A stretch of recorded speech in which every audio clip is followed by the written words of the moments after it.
Hi, everybody. Hello, everyone. Just settle my how's everyone doing today?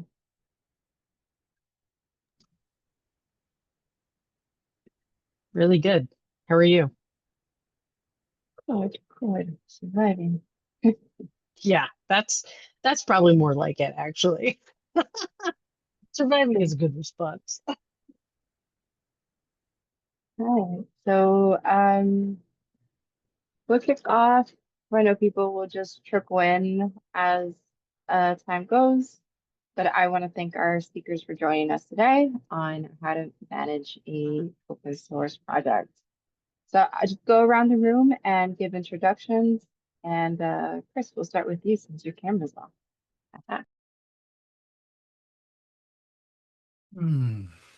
Oh, let's see. Um, Introduction. Yeah, I'm Chris. I'm a programmer at IBM.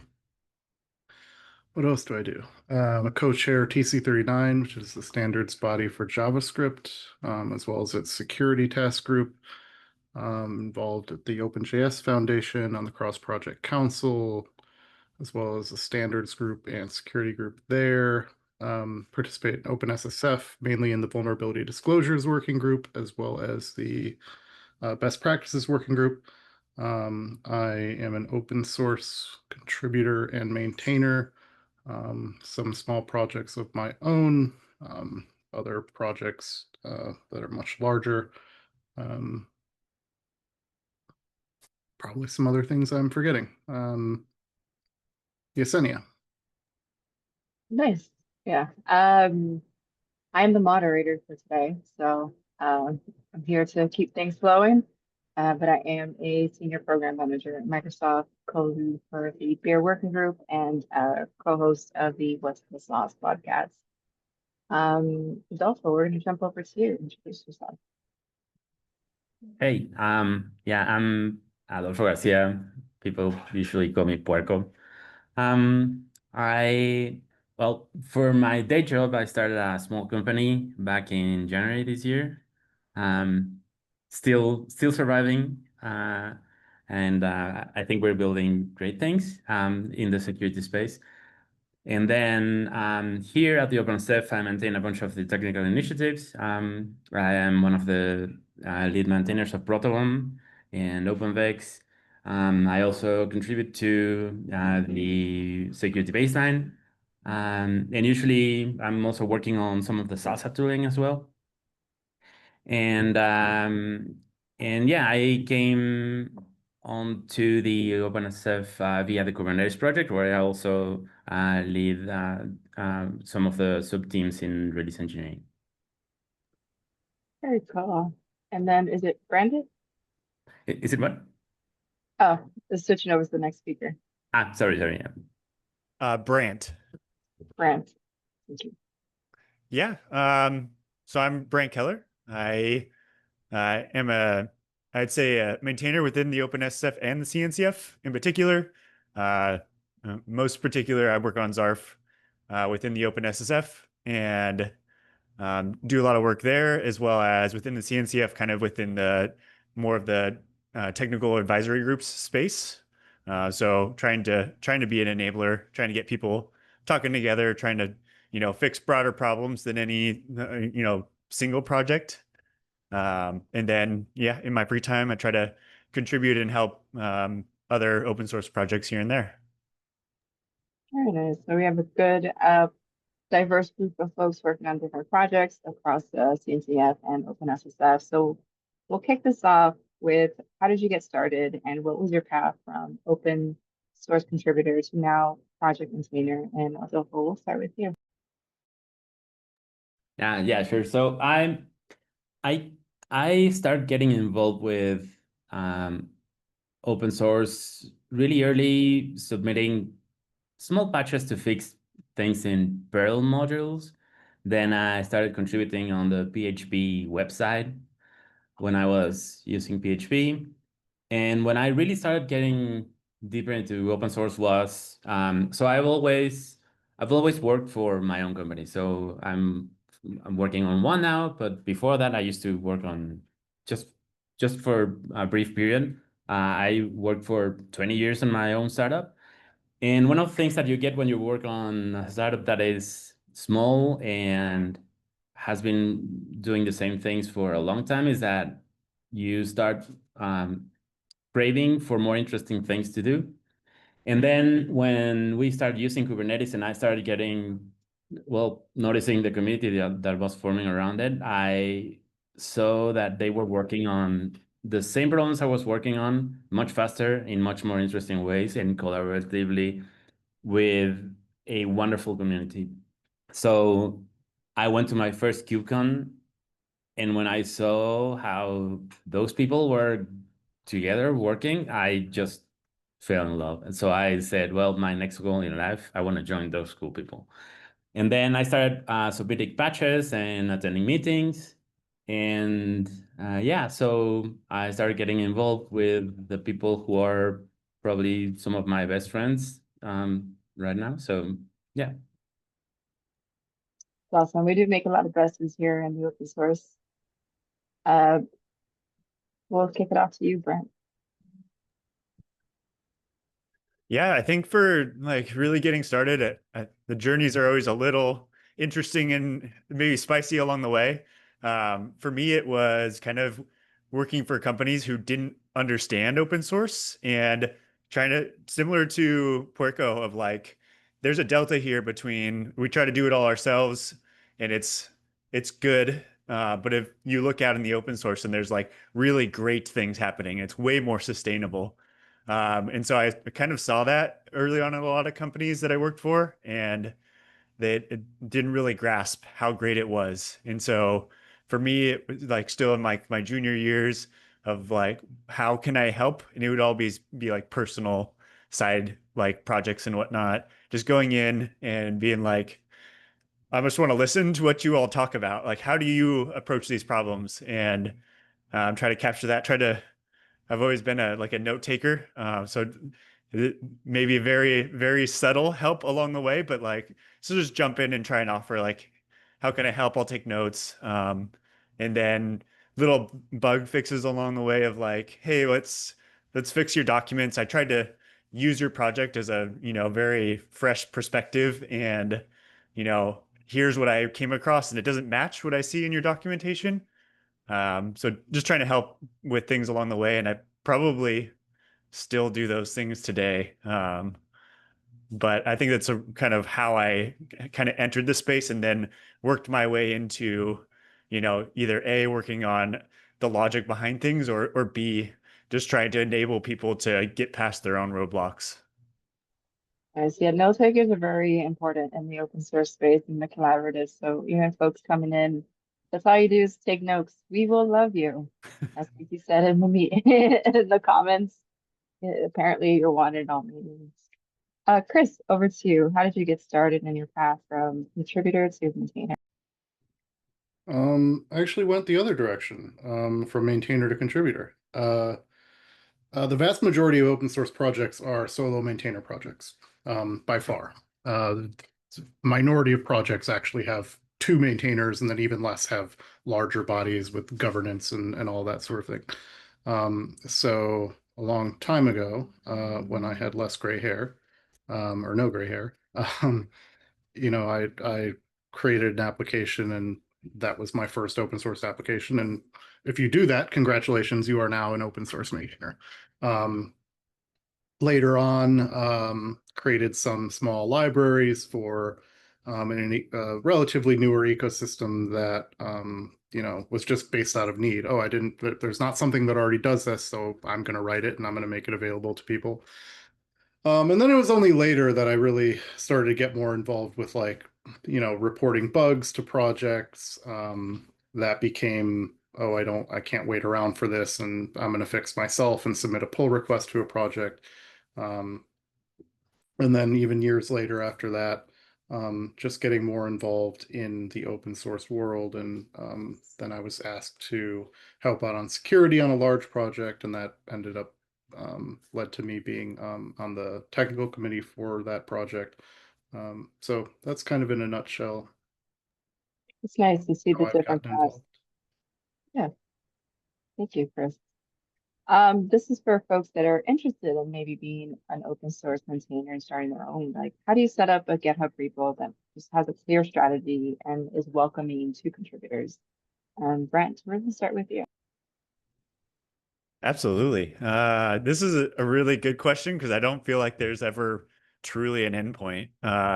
We can try to do our best to say, here are the paths. Contributor ladders are a great point of understanding exactly like what are some of those expectations of people coming onto a project in a more official capacity. You're not just stopping by to say, hey, this is wonderful, which you should always do. But you're coming to say, I want to stick around.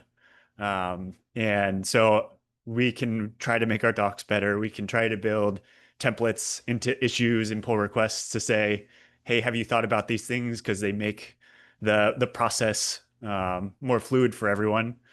And then governance, documentation, like all the getting started stuff.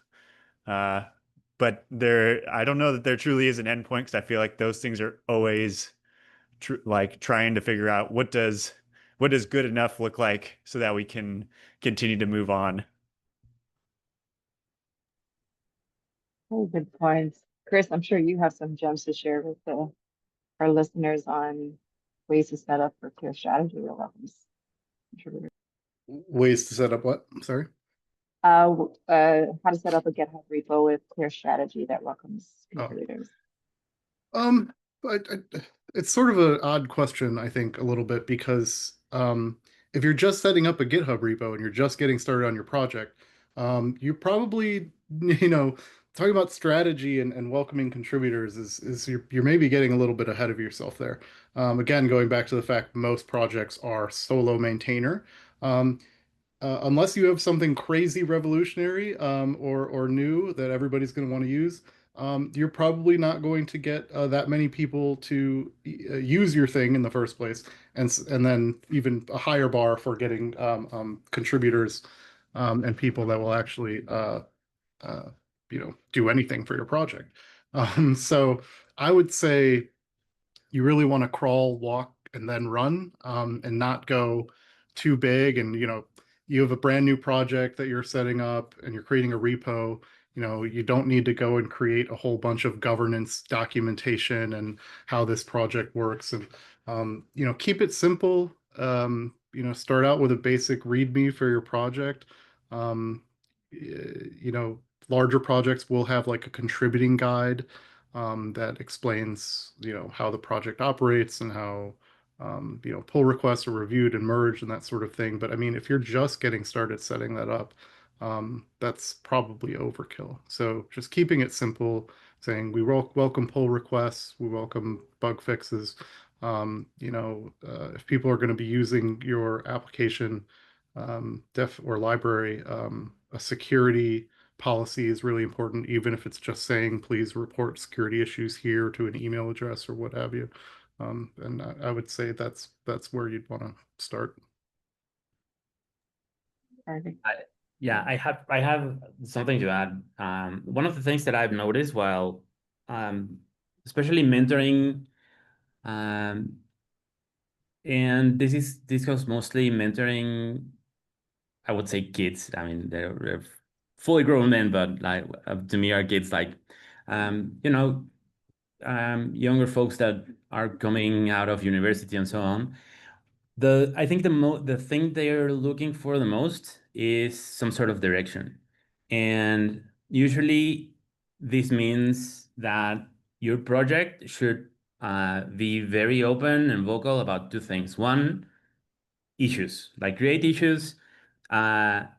And I think this is very hard to do as a solo maintainer, because it's like, oh, I know I will fix this thing or implement this other thing. So why should I take time writing the issue? But it's a good habit of just brain dumping everything into issues, mark everything as good first issue, that sort of thing, so that people know that you're open to taking patches. That's one. And the other thing that contributors sometimes are looking for is, because sometimes there are people who show up and they want to own a little piece of the project and just develop it, not just sending like smaller patches.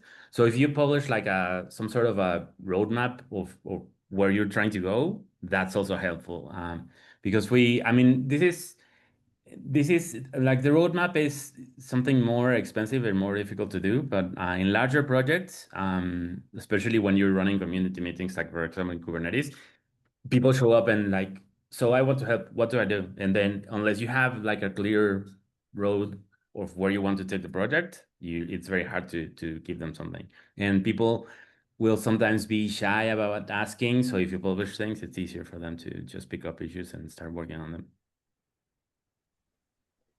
Very, very good points. And then I'm just going to throw a fork in the questions, a random one.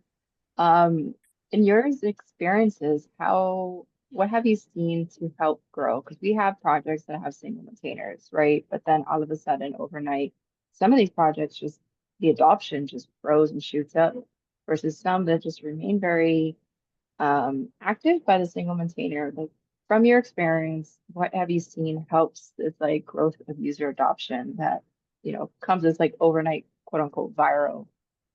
Chris, we're going to jump with you. I don't know that I can answer this question, because it hasn't been my experience. I, I either operate in projects that have not had adoption or projects that have had massive adoption, but by the time I've gotten involved, that's already happened. I haven't been there for like any sort of sudden and explosive growth. So I will defer to my other colleagues here.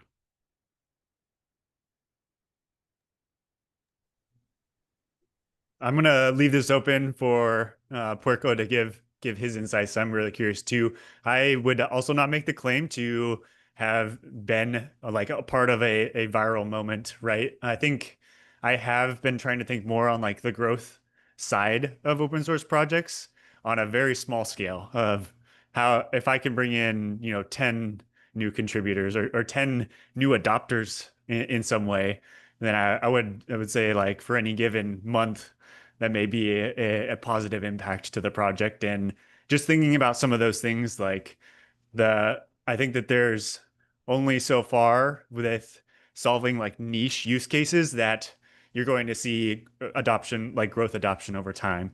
You're not going to see something crazy happen for a very niche market.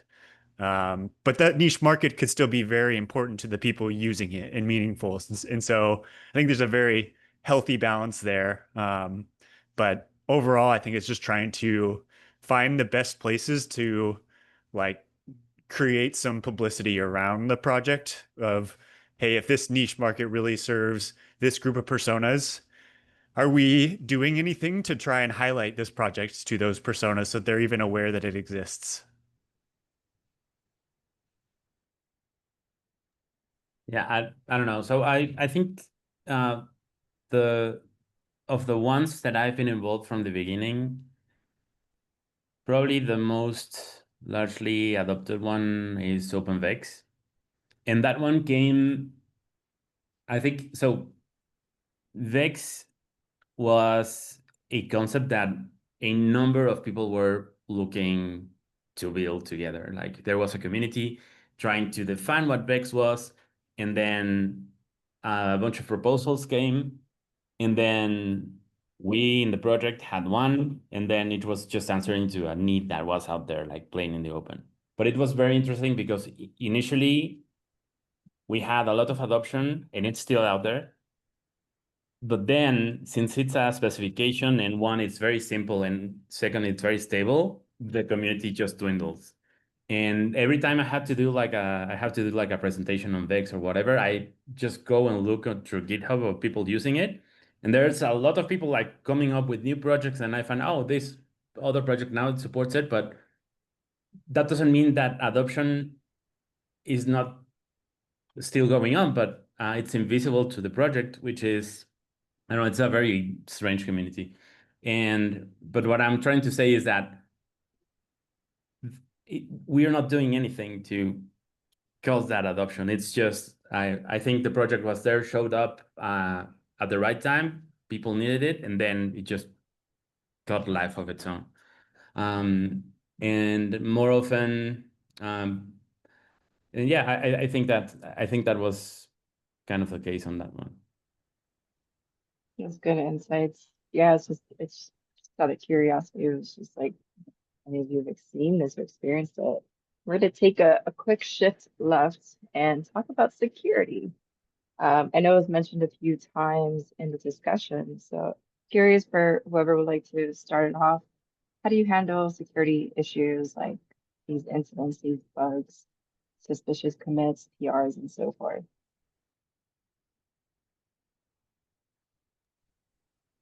I can jump in a little bit of kind of trying to address this broadly across projects. So I work on the security technical advisory group in the CNCF, and so lots of projects are in various states of like how do they do this. A lot of projects, and you know, not to their discredit in any way, don't know exactly what they're like, what they should be doing. Maybe there's good templates out there, and I think those are wonderful. Of like, hey, if it's a security, you know, finding in any way, shape, or form, we want to keep this private and be able to, you know, evaluate it and assess it before, you know, making it public. And there's a variety of other different ways you might want to handle that. Maybe you agree with some of them, maybe you don't. But at the same time, there usually maybe isn't a security person on every single project. And so I think broad templates and guidance across foundations is incredibly helpful. Just give a project maintainer a way to get started to say, here's what we would like to see happen in the event that this does occur. Just to get the ball rolling. And then from there, I think it's really important to have kind of like groups available to say, oh no, it actually happened. We documented like this is the process, but like who can help us with this? And you know, from the foundation perspectives, I always think it's great when you can kind of be open as a maintainer and be like, I don't know what to do here, and I would love to get, you know, more insights from people who have seen this before. Maybe you're a maintainer on a project and you've had to deal with this, or you deal with it regularly. Just by the nature of what the project does, maybe it's a security related project, and so you would see this more often. Or people, you know, kind of serving in those broader guidance positions like advisory groups or SIGs or, you know, working groups that can kind of provide some help where to get started. So I think something that we need to do as a community is a combination of maybe three things. So the first one is we need to get together guidance on, because there are actions that are very low hanging fruit that you can implement that protect you a lot. Then I think we need tools to help you, and also tools to make sure that things are constantly secure. So we are seeing, for example, I'll give you an example. I work on the Salsa source track tooling, and we've made it super easy for people to do it. You don't have to know anything technical to just run a binary, secure something for you, you're done. But then there's a question of why should I do that? Like, why should I protect the histories in my repositories? And then that's where things like baseline come in, like, oh, I see, this is where this fits, and so on. But then you need the other tools that constantly check that things are in place. And I think we're gonna have a very nice synergy of those things probably by next year, because a lot of us are working towards that goal. But initially, we have some early things that you can apply to your repository. Like, for example, scorecard is a great example. Like, many people don't agree with scorecard's opinions, but if you're lost and you're the solo maintainer, it's a great place to start. And I'm sure there are other alternatives out there that do some sort of the same thing.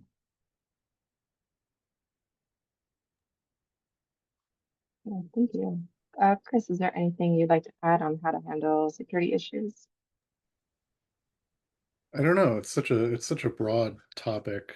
I feel like I'd need something more specific to respond to, but um, what sort of issues are we talking about? You mentioned malicious commits and things like that. Those are pretty easy to spot and deal with if you're paying attention. Um, yeah, I don't know. I don't know if I have much to add. Um, Hmm. And I know with the Alpha Omega group, there's the open source corps of security engineer that is essentially trying to handle and come up with strategic ways to do this, setting up communications between the different foundations like Rust, Python, and so forth, and setting up what they're kind of calling the fire brigade. You have a security issue that happens, you can come and find trusted um, containers, and just like as Brent was mentioning, you could reach out, be like, I'm having this issue. Um, how do we help me solve this? And if nobody knows, they just get together and brainstorm to solve it. So it's a huge issue within the open source space, and thankfully we are starting to see communities come together, from blog writing like the Python Foundation has, to organization groups, and then our lovely Slack channels. yeah, There's- we have done, we have like a security group in the OpenJS Foundation that folks are welcome to come to. We also have a private channel for project maintainers to come for things like that and coordination. Um, the unfortunate thing is, and this is also true of resources at the OpenSSF, is we can do all these things and provide all these guides and these spaces to come to and say we're here to help, and very few people actually come and come in and take advantage of the resources that are available. And we get it, we understand we're maintainers as well. People by far and large are volunteers, they have limited time, and the time that they do want to spend on things, most people would rather focus on improving their actual library or application in the small amount of time that they have to work on stuff. So I get it. It's just a really challenging area. yeah, it's a super challenging area that I think we're still trying to ponder on, because like you can reach out to maintainers, but for all vacation or it's holiday time, it's going to be really hard to like actually reach anybody, unfortunately. Um, cool. We're going to switch gears, and I know we kind of touched on this a little bit, but how do you grow your project for more contributors and get them to be engaged? It's very difficult because, once again, it's volunteer time, it's getting people to stick around. Anything that you've seen that works and you want to add to. Um, I I don't know how to grow the project to get more contributors. I am not a salesperson, and or a marketing person, and yeah, if I could get people interested in things, that would be awesome. But the second part about how to keep contributors engaged, I think the key is when you have somebody that's actually making a contribution in some way, and contributions come in all forms, right? It could be submitting a bug. Obviously, it's writing code and pull requests. It can be, all forms of contributions are welcome. The minute that you have one, um, it's important to, treat that with grace. Very rarely are people, especially early new contributors, very rarely are they going to be like really right where they should be. They're going to need some feedback. They're going to need some iteration on whatever they're doing. So really trying to be very friendly and welcoming, first of all, is like extremely important. Um, Making sure that their contribution is appreciated. If it needs work, steering them in the direction that it needs to go. And if it's a good contribution, many are not, many are low quality, people coming in doing drive-by, whatever it might be. Um, but if it's a good contribution, recognize that and express your appreciation. And for larger projects, then we talked about this a little bit earlier, but having that path to, hey, if you're going to be contributing, there are different roles in this project that you could potentially take on and become a more meaningful um, take on a more meaningful role, maybe even up to leadership sort of positions and things like that. So just making sure that you have that path in front of them, and that when you do need to course correct, that you're doing it delicately so they don't feel like they've hit a wall or a block, and because they will very quickly move on elsewhere, even if they are regularly contributing, and it's like great, like you'll wake up one day and they've disappeared, for whatever reason, that something changes in their life, or their interests change, or they no longer work at this place, or whatever it might be. Puerco, I saw you come off mute earlier. Yeah, no, I think you touched on most of the points that I was going to make. So I think something really important is being responsive.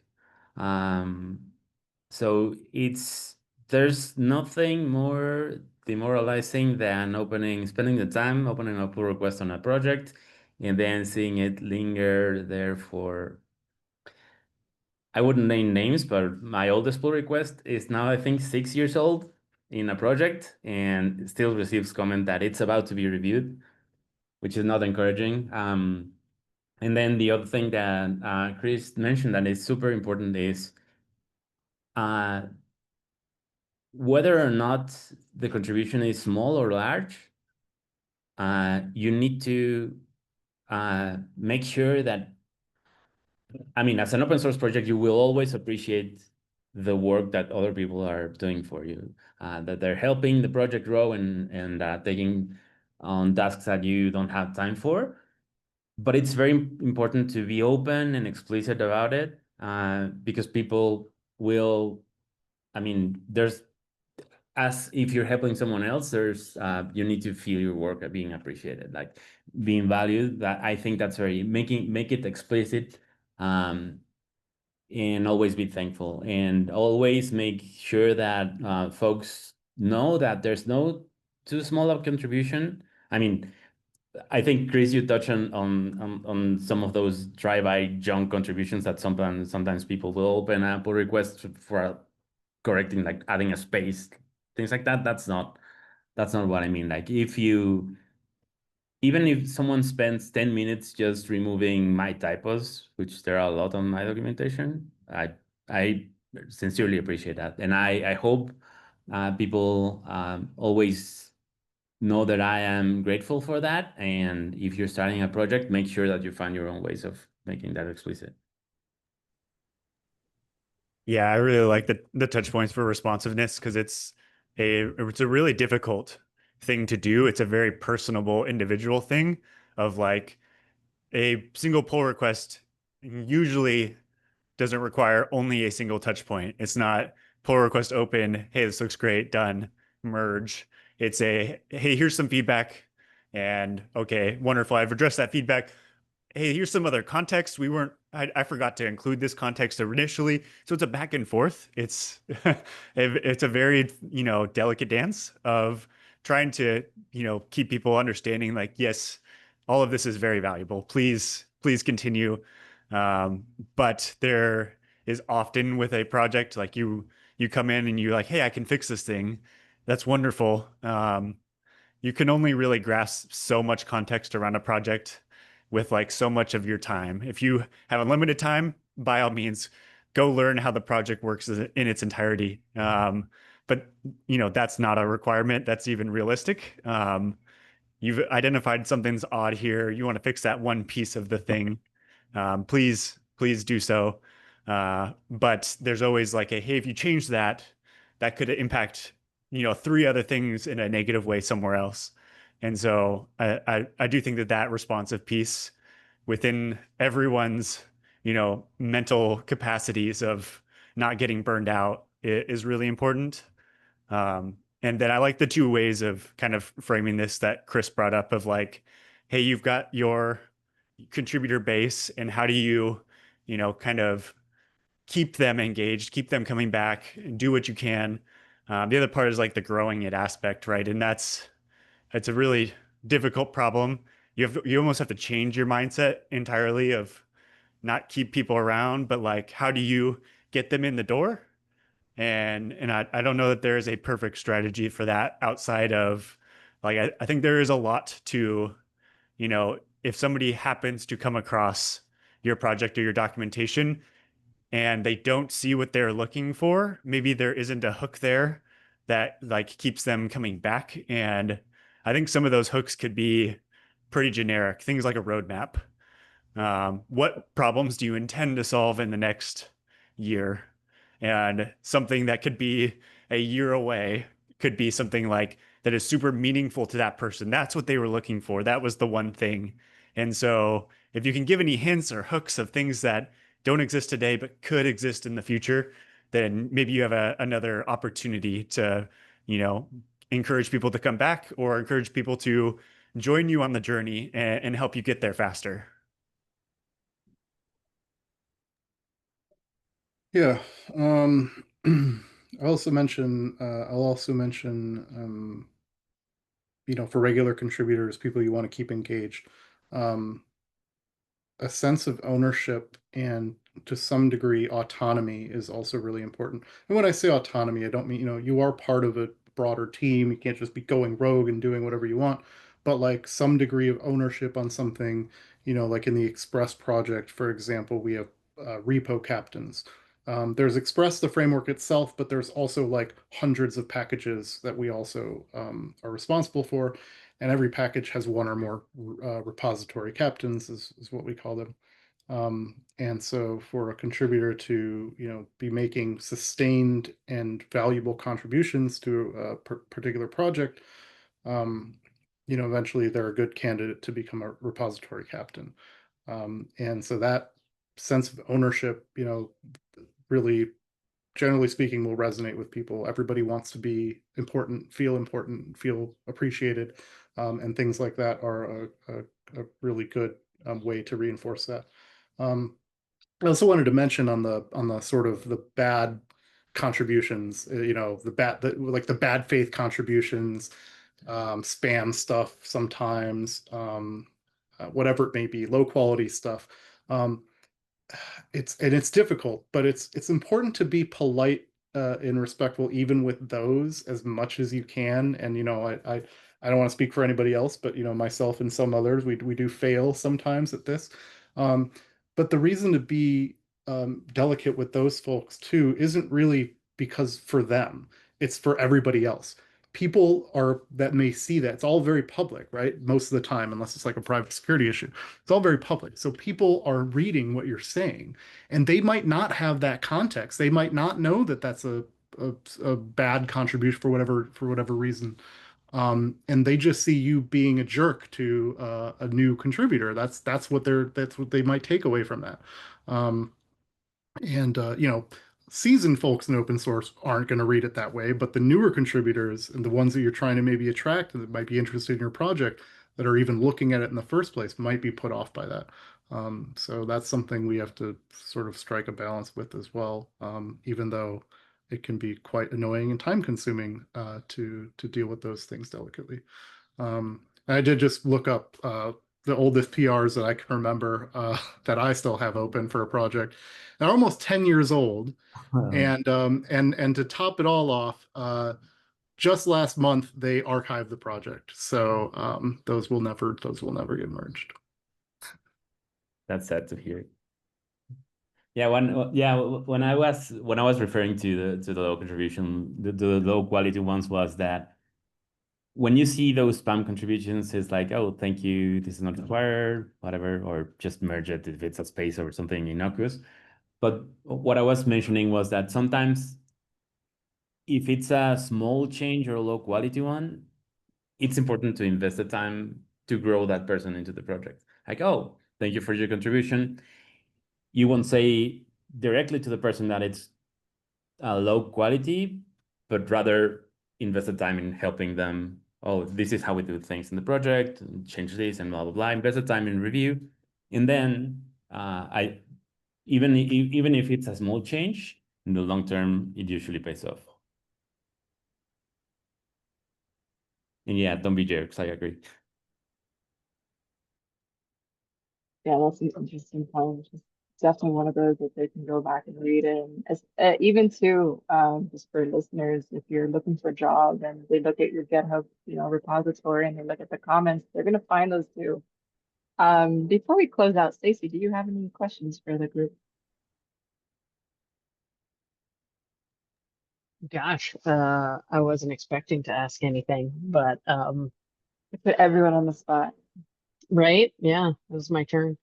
Um, No, I mean, I think this has been really like a great conversation just to have all of your different perspectives and just, you know, someone who does non-code contributions, such as myself, right? Like I'm a community person. I like Brant want to enable people to get what they need in order to contribute. So just hearing that, folks like me, or a note taker, right? Like that's super valuable. Fixing typos in somebody's documentation, super valuable, right? Like that helps for those of us who like aren't coders, right? Who aren't going to go in and really understand the project from start to finish and adopt. That yeah, project management, Brand saying in the chat too. Yeah, that's just all of that kind of stuff is like super important, or just spreading the word. Like, hey, can I just understand the concept of your project, let me socialize it amongst my peers who might have interest, right? Anything like that. I think this is all really super, super valuable, and to hear all of your perspectives. So thanks for coming on and sharing. Thank you, Stacy. Yeah, I usually just say I'm an open source advocate. I mean, I just don't got time to jump in and write code, code at work to Fandango with. But yeah, thank you everyone for your time. We're gonna close it out with words of wisdom for upcoming or new project maintainers. Anything you want to share with the community, folks listening, any wisdom you want to drop before we close out. Um, yeah, I would say for folks trying to get involved, to get involved in something you actually use, and something you actually like. You'll have much better chances of sticking with it and being interested, if that's the case, rather than just trying to find something random or something that is popular or whatever. And just start small.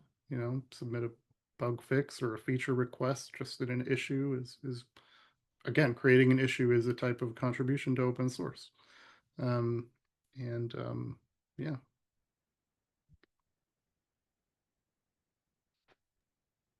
I think for me, I definitely want to echo that sentiment, as well as kind of add the flavor of like just show up.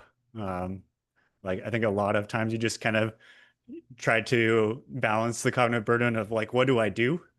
I want to help, but there's so much out there. There could be 1,000 issues in this repository. How do I pick one? How do I pick a meaningful one? And more times than not, it's like it's just do one thing. Leave a comment somewhere just to try to push it along to the next step, or just show up to like a community space, the Slack channels, or their community meetings, however often they happen, and just talk about the willingness to get involved. And more times than not, people are going to be very excited and say, "Hey, like here's what we need help with. Here's what's really meaningful to us if we could get help doing these things." No, that's great. I would add also on that, don't ask, just go and do it. You see issues all the time in GitHub, and somebody comes in there, hey, can you assign this to me, or things of this nature. And it's like just do it. It's one thing. It's okay to check if somebody's like deep in the throes of getting something done, and you don't want to duplicate the work. That's sure, I get that, but that's not what I'm referring to. So just get involved. Don't ask for permission. Just go ahead and do it. And also for folks who are starting to get their own open source projects, I would say show it, talk about it, be very vocal.